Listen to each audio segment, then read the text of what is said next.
Welcome to the Nobody Knowz podcast with Callie Zamzo.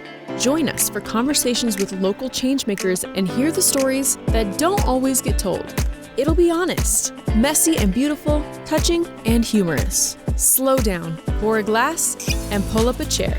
This is the Nobody Knowz podcast. Welcome to Nobody Knowz. I'm your host, Callie Zamzo. I hope that this day finds you well and that something great is happening in your life today.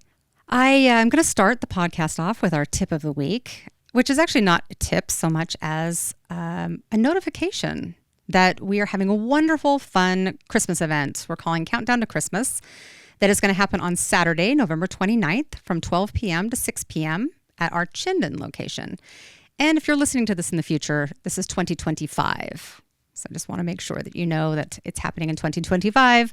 And some of the things that you can expect for this particular event is that we're going to have some hot cocoa and a bonfire. And there'll be photos with Santa and Mrs. Claus. They've come down to do a favor for my dad because my dad did a lawn call for them. So they're going to be coming down and greeting people that day. We're going to have real live reindeer that they're bringing with them. There's going to be a barrel train ride for kids, which will be super fun. And of course, families will be able to pick out their Christmas tree, fresh cut Christmas trees. And it's just going to be a fun kind of kickoff to Christmas. So we're hoping that you will join us again. That's Saturday, November 29th from 12 p.m. to 6 p.m. at the Chinden Zamzo's location. So hopefully you will choose to attend that because I think it will be a delightful experience. And I will be there. So come on over and say hi. So today we get to have a wonderful conversation I'm looking very forward to because we're going to be talking gardening. And of course, I come from a gardening family. And, over the years, decades, we have almost a century, our family has seen a lot of different gardening styles and techniques. And a lot of people, I think the beautiful thing about gardening is that you can experiment with it and there are lots of different ways to grow food. And we learn from each other every time that somebody, presents a way that they grow food. And that's what we're going to do today. It's going to be very interesting to learn about this. So our guest today is Jeff Middleton. He's the co-founder of Boise Vertical Farm, and he's a pharmacist turned entrepreneur, which in itself is an interesting story I'd like to know about. And he's the co-founder of Boise Vertical Farm. So welcome to the studio. Glad to have you here today. Thank you. Glad to be here. So, for listeners who may not know, what exactly is vertical farming? Vertical farming, when we first started, we were going to be all vertical farming, hydroponics and aquaponics. Hydroponics is usually done in towers with no dirt. So you make the solutions that feed the plants, and it's all dissolved in water. So the water recirculates, and you recharge the nutrients as the plants consume them. Advantages, hydroponics uses 5 to 10% of the water that surface farming uses. In other words, because you're recycling water, you don't keep turning on the faucet and you don't send it downstream. It stays with you until it's expired. And I've never seen a water system expire, ever. It'll go years and years before you have to redo the whole water. Aquaponics is with fish. We had an operation south of town that had used goldfish, had a big tank of goldfish, and used what the fish leave behind to fertilize the plants, growing mostly greens, lettuce and the like. The advantage is the footprint's much smaller. You can grow plants closer together so you can harvest faster. The crops come through faster, where it takes all season on the surface, for growing, say, lettuce or whatever. You can get in 2 crops in a season. And our greenhouses are heated, so they go year round, so we can grow 365 days a year. We found, however, that the people that we were receiving from the court systems, from lawyers, from Department of Corrections. We had to train, and hydroponics and aquaponics takes a lot of training. I mean, you have to, if you're starting to teach people what pH is from the start, you're using up all your time that you have with them to teach. And by the time they're ready to go and put and give something back, they're done. Their hours are finished and they're gone.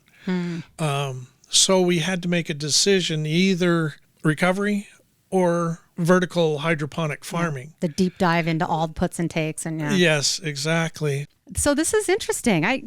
There's a whole bunch of places that I want to go with these questions. But I guess before we do that, will you just give us a little bit of history about you and kind of what led you to where you are now? Well, it started, I was born with addiction. I believe addiction is a disease. I became involved with opiates and finally got caught as a pharmacist, lost my license, and I was looking for a job. Of course, nobody would hire me with a no license and being having an arrest record. So I was looking for something to do, something that I could pay back, some way I could pay amends for all the things I've done, stealing, taking drugs, all the bad side of addiction. So I came across the idea of combining recovery with growing, with gardening. My family, both sides, were all farmers. I worked like hell to not become a farmer. It was too much work, and they didn't get to watch cartoons on Saturday morning, which was just unbelievable to me. So I found anything I could that wasn't farming, and then came back to it in my later years because it goes extremely well with recovery. People learn to take care of things. People learn responsibility. They must take care of the land. They must take care of the soil. So it seems to be a really good match. So that's how we ended up with gardening and farming and recovery. You are incredibly forthcoming. I mean, you just came out right, boom, out the gates, and very, man, you're just like, there's nothing hidden there. Can you speak to that? Like, have you always been that way, where you just are very open about who you are and your experiences, or did you come to that? Well, I'm very open, but I came to that as well because we have the stigma of being an addict in society, in our society, is still very prevalent. It's considered by many people as a moral issue, and it is not a moral issue. There's a moral component to it. I knew that when I was stealing drugs and taking drugs and doing all these horrible things, that I knew what I was doing was wrong. I was raised to know the difference between right and wrong. But in our society, it's still looked on as a moral issue. We hear quite frequently statements by people when we're out collecting donations and the like for our operation. We will have people still say things like, I'm not going to donate to people who have made bad choices. I'm not going to give to people who are playing with drugs. These people are sucking from the society and are not worth dealing with. But I have found exactly the opposite. I'm very open because I like the idea of bringing it out. If we talk about it, then people will realize that it doesn't matter who you are. It happens to everybody. In our program at Boise Vertical Farm, we have had physicians, pharmacists, lawyers, a lot of real estate people, computer people and the like, and the thing that unites them all, that the common trait of all of them is they have the addiction. I call it gene, but that's a loose statement. They have the disease, and it is considered a disease, has been since the late 50s by the AMA. So that's how I come to try to speak about it and talk about it and bring it out into the open, because it can happen to anybody. How did you, and that, if you don't mind me asking about your personal journey with that, what was the thing that helped you turn the page and like, obviously it being a disease, it's not gone, but what helped you turn that page and decide you were going to live differently? Or, what was that like? What was the turning point? Well, it was actually relief. I was happy that I got busted, that I got arrested, that I was put in jail, because I could get off the merry-go-round. The merry-go-round is the cycle of addiction, relapse, over and over again. I've heard it said that the disease of addiction is also the disease of relapse. Relapse rate in the United States is 84%. Oh my gosh. We don't, addicts don't get it the first time. They don't get it the second time. And then about the third to fifth time, they start getting the word. But the idea is to give people room, give them space to not relapse, and learn the keys to keeping from relapse. It's intense what you do. It is somewhat. These are very nice people. I mean, the people that we get are 20-something, 30-something. They're actually very nice people. They're not criminals. Yeah. We very seldom get true criminals. The people we get, they will become criminals if they keep going on their path, because you've got to do something to support your habit while you're searching for your next fix or your next toke or your next whatever. You don't have time to work. Yeah. There just is no time in the day. You're searching for that next hit, and so they become criminals. A lot of it starts with petty theft, burglary, selling drugs. A lot of it is possession and sales.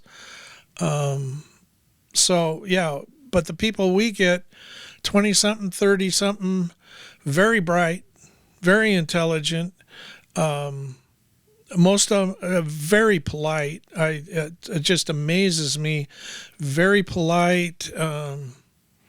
They refer to me as sir and mister, which makes me feel really old, but it actually is a nice sign, because they know how to be decent people.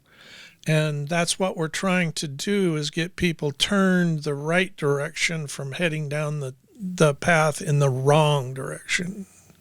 This is everything that you've led here with is very humanizing to people who I think it's easy enough for an average person to dehumanize and to otherize, because it's easier. It's easier not to think about things that people might be suffering in that way.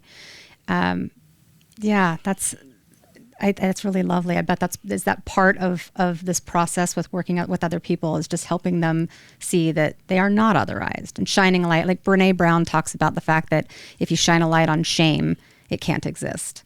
Yes, exactly. And our system for recovery is all about punishment. We punish people. 80 to 90% of the prison population started with alcohol and drug problems. So what do? We ship them out to the desert so they're out of mind, out of sight, out of mind. And putting a person in an isolation situation or putting them away from society is the worst way you can help people recover. Mm-hmm. recovery, addiction is a very lonely, solitary disease. Most people who are addicted at some point are locked in their garage or house, curtains drawn. They don't see anybody. They don't go anywhere, and they're in this situation using, drinking.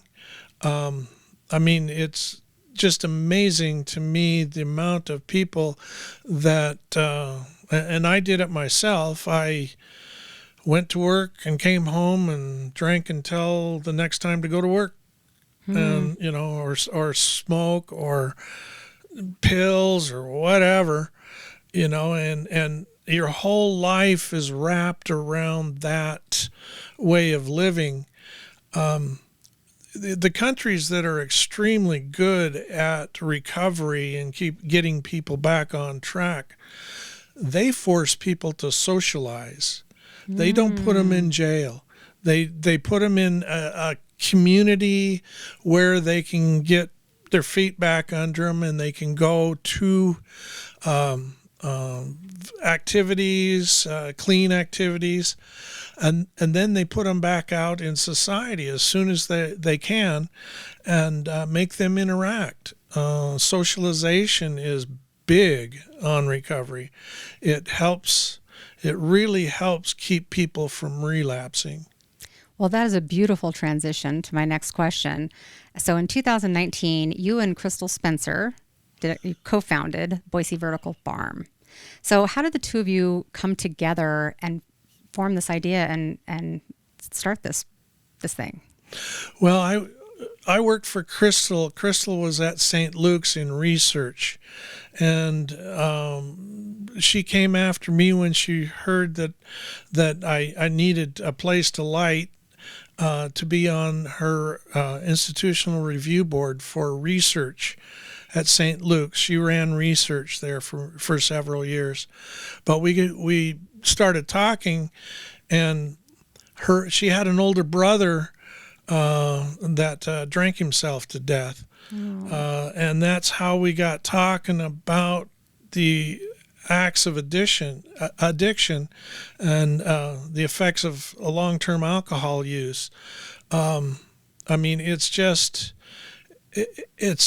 just sickening to sit and watch a loved one slowly commit suicide. It affects every area of life. Watching their health slowly fall away, and then for a person who's not an addict, they will often say, "Why don't you just quit?" Well, we know that that's a decent answer, that could be the answer to not using anymore, but you can't. You can't just quit. You need help. You need a way to get off drugs and alcohol. And since we started this up and doing our research and talking to people, we very seldom ran into a family who had not been adversely affected by drugs and alcohol. So did you have an aha moment, the two of you, where you said, we're going to create this, and the vision, you began to put together the vision of what you were going to do? Did you have kind of a moment? It was several moments. This has been absolutely amazing. I've been in business for 50 some odd years, and I have never seen a situation where things just fall into place. We're looking for a greenhouse. Boom, we found a guy with an empty 1,200 square foot greenhouse. So we have a greenhouse. Then we run into two people who have land in town. They have greenhouses. So now we have 3 farms. We formed a partnership. We are, for the things we need, we have been extremely lucky to just trip and fall into these things. And it says right time, right place, right idea. Absolutely, it does. Do you believe in God? No, I'm actually Buddhist. Interesting. Yes. Okay, so you're spiritual, Spiritual, but not, yeah. Interesting. Boy, that could be its own podcast, I suspect. Well, yes. Actually, Buddhism is, and there's a recovery, a Buddhist recovery here that is extremely good. It's like the 12-step program, but then it's not like the 12-step program. But Buddhism is very, very attuned. It fits with recovery very well. So can you walk us through just a typical day as far as at BVF? Yes. Yeah. We don't start at normal farming hours. Like, I don't get up with the sun. That's probably good. No, thanks. Well, you have to watch your Saturday morning cartoons, so we know that now. Exactly. Yeah, and the good ones aren't until like 9:00. So, we start usually 9 or 10 o'clock in the morning, and we're on a piece of property on Castle Drive, which is between Pierce Park Road and Hill Road, and we lease this space. We have, it's a gentleman's farm. It is on 5 acres. We have llamas. We've got all kinds of dogs. We got ducks. We've got all around us. So it's a really nice environment. But the first thing I do in the morning when I come in is I feed Zamzo's dog treats to the dogs. We did not pay him to say that. Yes, exactly. That was a freebie. And then I give Zamzo dog treats to the llama and to the alpaca. Aww. They love treats, so yeah, they're ready. So everybody's all ready, and then when they're all taken care of, I can go to work. But typically, it has to do with going around checking to see water levels and what needs to be, if we're running dry or we're running wet. A lot of it has to do with adjusting pHs and the like. So there's quite a bit of chemistry involved, which, I love chemistry. That's why I started doing what I started to do. And, so then meetings in the afternoon, try to do some marketing in the middle of everything. And, it's a business, so it's exactly paying bills, trying to find money, et cetera, et cetera. Oh, yeah, I feel you there. Yeah. We do still do some vertical farming. We have strawberries in towers. The towers are dirt towers. We found a really nice tower that's made that we can purchase without having to build it. So one of our greenhouses, it will be full of strawberries. So we'll have strawberries in the winter for the chefs, awesome. Which that's a complaint that I've always heard from them is they can't get good product in the middle of the winter. So yeah, that's so great. I know a couple of hydroponic people. In fact, I just visited my friend Sean Miller. Shout out to him. He's in Portland. Has been doing hydroponics for a long time. It seems to me that it's a tinkering. Yes. There's a lot of tinkering. And there's a little, yes. You tweak this a little and you're like, oh, nope, that wasn't quite, or you do this or you didn't. But, yes. And I think the joy for Sean is the tinkering.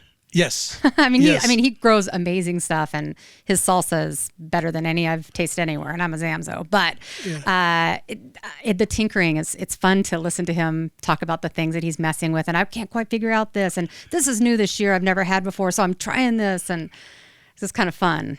Yes, it takes that was the other part of it, because my partners that had the aquaponics farm, they have little kids, and he works full time, she works pretty much full time.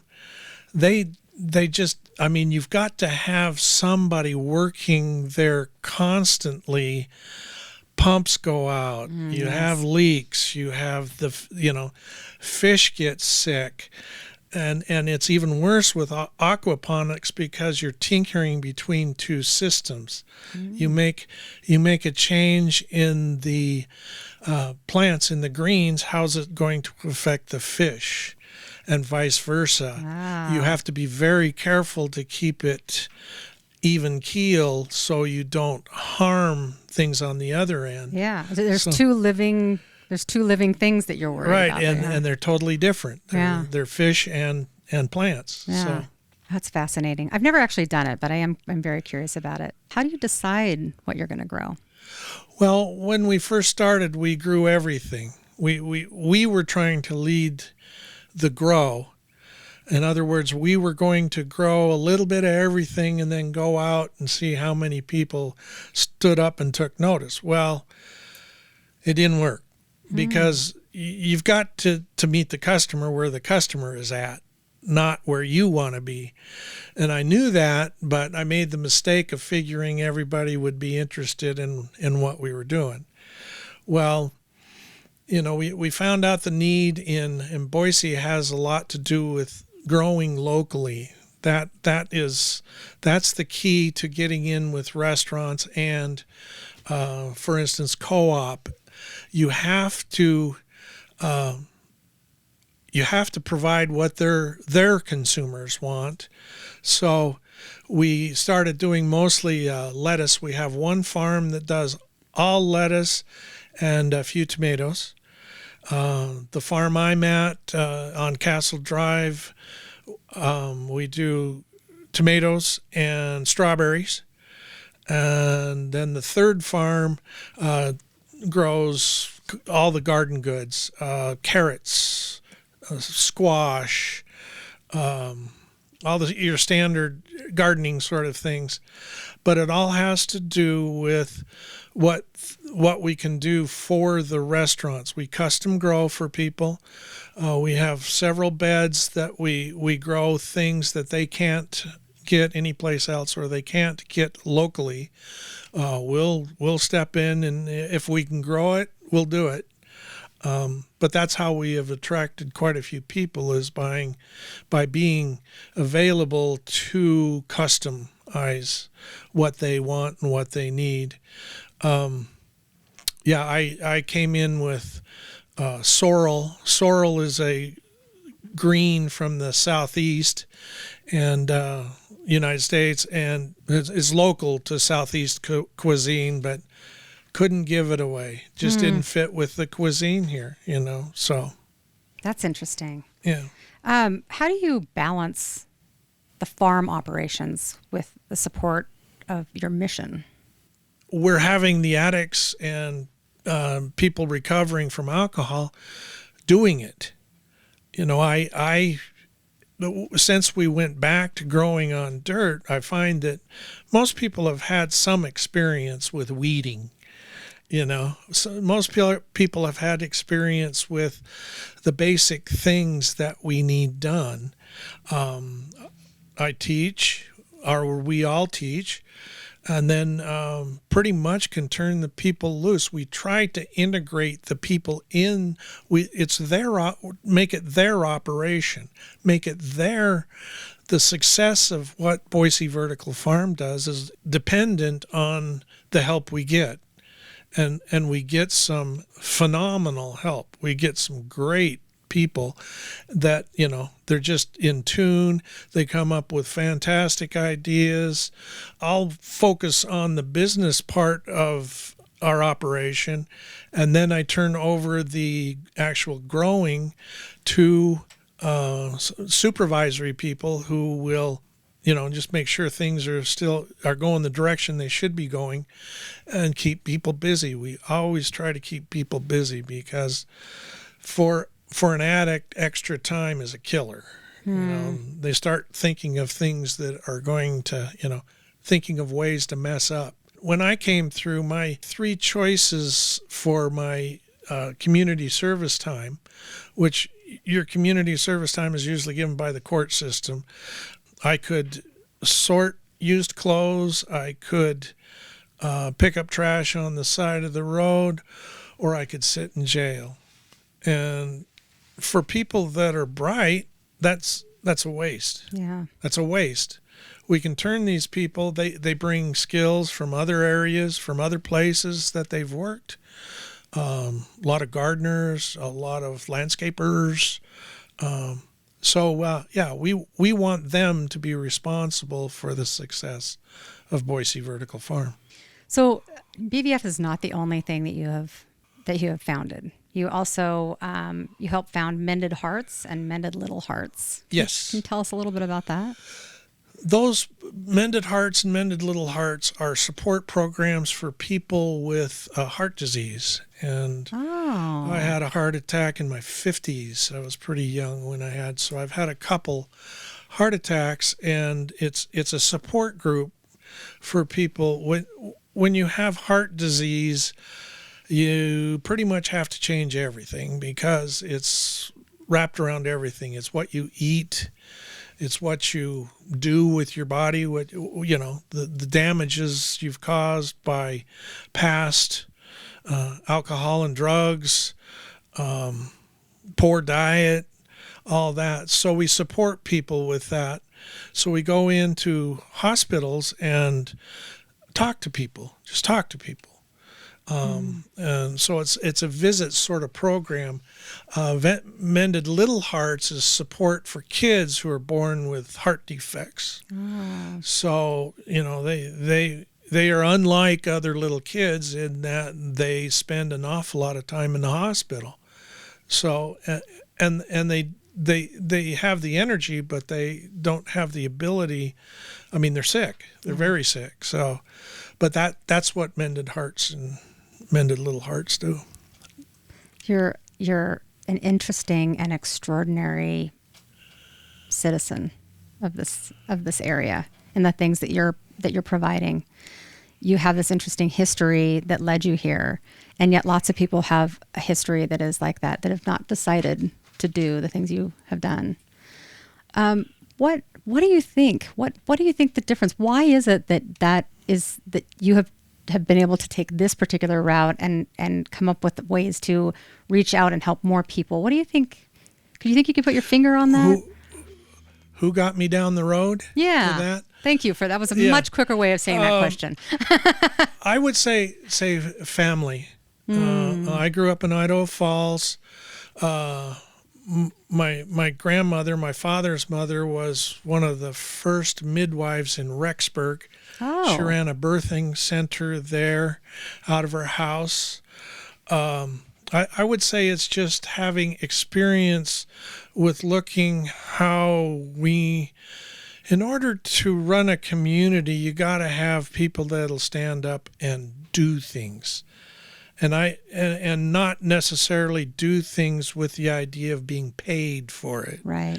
You've got to have volunteers who do it out of their heart and not out of their pocketbook. And that's my whole family has always been donating time, donating funds, donating goods, to help people. My father was a pharmacist. He was a community pharmacist in that he ran the little drugstore on the corner. If somebody needed him, he was there. Middle of Christmas Eve, he was helping out with a sick little kid, or something like that. He always did that. So that's where it came from. Wow. What do you wish people understood about recovery and maybe some of the barriers that people have to getting treatment?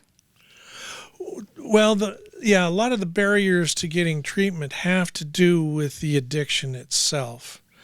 It has to do with the fact that when you're an addict, you have a driving force behind you. It's like having a hand up your back that keeps pushing you into continuing use. People will say, so I'm just drinking one beer. I'm just having one beer tonight. Well, a 6-pack later, they're still going strong. The other thing is that typically an addict has no stop. I never knew when to stop. I kept going till it ended up in handcuffs. And most people like me are like that. What I would like people to know in particularly about addiction is, as I've mentioned before, it can happen to anybody. We had one emergency room physician come through. The guy is absolutely brilliant, but he fell into being an addict. He had the disease. Can happen to anybody, any walk of life. The people that you see on the street usually have addiction issues. Typically, it's better than a 90% chance that the people you see have addiction issues along with mental health. They've gotten that way through the continued use. It's a downward spiral. It's very hard to pull yourself up and out of it. I do find that society is very good at otherizing. I think we can live our lives and otherize things. We compartmentalize, and sometimes I just can't deal with that. What I've heard throughout this podcast is very much so a personalizing of that, and it's the opposite of otherizing. It's the recognizing that literally there before the grace of God go I kind of thing. Exactly. Yeah. And that's a common statement in the recovery meetings. There go I. Yes. Because, it could be anybody. You read and hear all the time about people who have a back injury and they start on opiates, and pretty soon... downward spiral from there. Yeah, pretty soon they're out on the street. Yeah. They're So it can happen to anybody, anywhere, anytime. And the people that we deal with, and including myself, I didn't want anybody to give me a handout. I wasn't interested in a handout. I can feed myself. I just need a chance to get there. So that's what we do with Boise Vertical Farm, is we make contacts with people that will hire people with a drug record. Once you have that drug record from an arrest, it follows you everywhere, which leads to a huge problem in employment, particularly in the age group we work with, 20, 30 somethings. It usually happens more with women than with men. A 20 something guy can go out and get, a physical job and make really good money. But a woman ends up working fast food, bar, serving in an environment that leads to relapse where they're not making much money and they bounce around to fast food place to fast food place.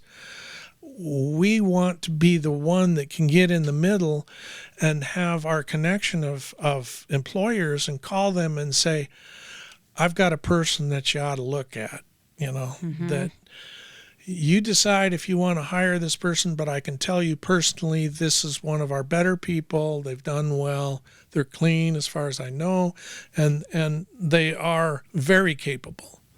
So that's an incredible perspective that you've painted for our listeners and for me, and I appreciate that.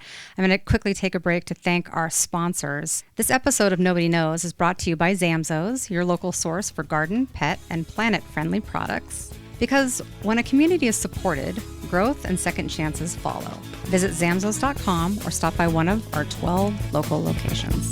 Nobody knows like Zamzows. Okay, we're going to shift gears here.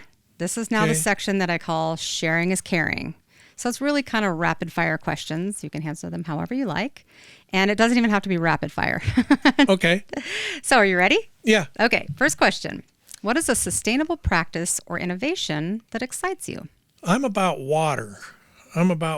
Because water is going to become very key to our long-term survival as humans on this planet. We see it in Boise. we're going, we're going through a lot of water with growth and the number of people we have moving in. So I'm into the sustainable sort of things like hydroponic growing and the like, where we use much less water, where we can clean water in such a way that it can go back and be drinkable, be usable. That I would say probably water is Great what answer. I'm looking for. Great answer, as it's the reason we're all alive. Exactly, yes. Okay, how about a favorite local partner or a farmer that you'd like to highlight? Well, yes, I was waiting for this question. I was able to go out to Greenscale this week, and they had an open house. Greenscale is a new hydroponic, aquaponic farm, large scale, that's it's west of Micron, same side of the road, right by Federal Way and Highway 22. Okay. And they had an open house. They are going to grow tilapia. So they have big tanks that they'll have the tilapia in. They're going to grow greens. And they also are going to be one of our partners in that they will take our people that we vet so our people can go out and work for them. They will give our people a little nudge to the front of the line because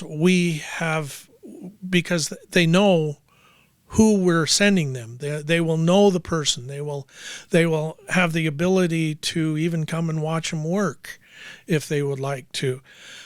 This to me is something that, when you hire somebody off the street, you don't know a thing about them. Right. They could work out, they could not work out, they could be BSing you up one side and down the other. But if I have them using a shovel and digging in the dirt, that's pretty real. So I can actually say, I think this is a goer. I think this is a good person. And we are able to form a partnership, sign a contract that we can send people out to them. And so look for this. This is going to be a good operation. They're going to do really well. It's quite large. Awesome. That's cool. Fun to know the inside track on that. How about something outside of work that brings you peace or joy? I would say my daughter. She is 39 this year. She's a marine biologist in Seattle. She works for the government. She works on the project for Lonesome Larry, for sockeye salmon. So she comes to Stanley on occasion and works with fish. She's a desktop researcher, so she's a lab nerd. She got all of it from her mother. And I raised her. I raised her from when she was 3 years old, and she actually turned out pretty darn good, which is, what else can you do? There isn't anything better, right? When we see our kids thriving. Exactly. Like, all right, I guess I did something all right. Yeah. Oh, that's a great answer. Okay, last question. How about a book, a practice, or a quote that has shaped your recovery or just your leadership? Probably I mentioned it earlier, that addiction is a disease of recovery. Being an addict is a lifetime thing. I'm not off the hook yet, and I never will be. I'll die from the, secondary to the disease at some point. Even when I'm clean, because I messed up my health. It's something you have to constantly guard against falling into it. As I alluded to, I don't mind going watching a football game and drinking a beer.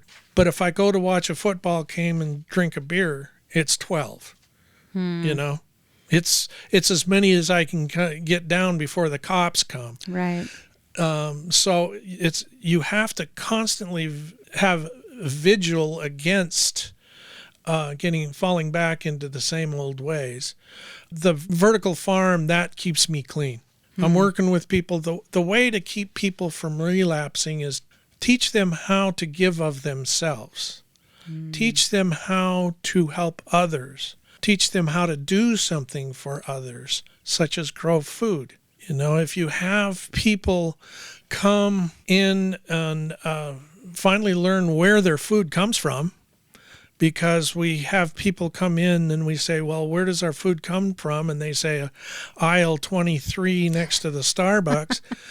That's not what it's about. We do on occasion have people who have never watered anything, never planted anything, but then they come back for their next shift a couple days later, and it's, how are my plants doing? How are my vegetables growing? How did we do? But, we try to keep enough things going to keep as many people interested as we can, to give them something else to think about. We grow mushrooms. We have a wood shop. We can send people to build, we build little planters, small planters that we would love to sell at Zamzo's. All right, well, I know a guy. I've talked to your brother about it, and your dad, actually. And well, you haven't talked to me yet. Yeah, exactly. Yeah, here's a sale. We do a lot of different things trying to keep people interested and moving forward. I think it's interesting that you say that the key to you're applying it to addiction as far as helping other people, and isn't that the key to life in general? I mean, this is it's what it's all about. I mean, we aren't living lives for ourselves, right? That's not how life works. Yes, yeah. I mean, I'm very fortunate that I'm at this point in my life that I have the time to do this sort of thing. When you have kids and full-time job, career, you don't always have the time to do those sort of things. But, I mean, for us, if we have somebody come and help us for 2 hours a week, bonus. If we have, I find that I don't have to watch another football game. I could take a couple hours and go do something that's noticeable. That's what makes a good community. Yeah. Is people that will help out without being asked, without being paid. Yeah. It's great. I love that. Love that answer. Okay, we've got one last question. It's the question that we ask everybody at the end of the podcast, and there are no rules, so answer it however you like. The question is, what is something that nobody knows? Geez, I think I laid it all out there. I told you where I grew up, told you about my family, told you about my problems. Yeah, it's actually been, it's kind of like being on the couch.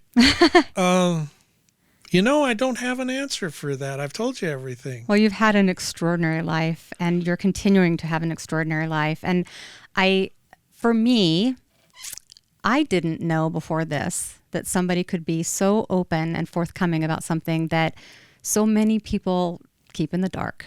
And you have shared with me a way of taking on maybe some things that I am ashamed of myself, that maybe I don't need to be. If you're willing to stand up and talk about the things that are going on in your life, then I can probably do the same with what's going on in mine. So I appreciate you as a human being, and I really have enjoyed this conversation a lot.